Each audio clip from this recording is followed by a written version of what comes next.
500 metri al femminile, spettacolo che ne avremo ancora tanto in questo sabato pomeriggio bresciano.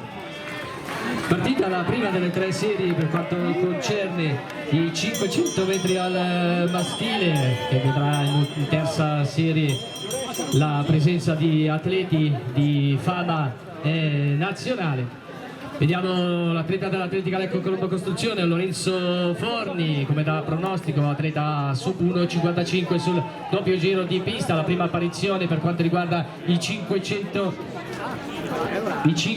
metri al maschile. Lui che prende le redini del comando, gli ultimi 200 metri aumenta la sua cavalcata, andatura che aumenta, ma da dietro l'atleta che non segue cerca di non demodere, di non prendere troppo spazio per queste battute finali. Sempre Lorenzo Forni agli ultimi 80 metri e lui in testa dall'inizio alla fine cerca ancora di spingere nel cercare di 1.5.15, aveva ipotizzato prima della gara un tempo di 1.05.15, risultato obiettivo raggiunto per il portacolori dell'Atletica Lecco Colombo Costruzione.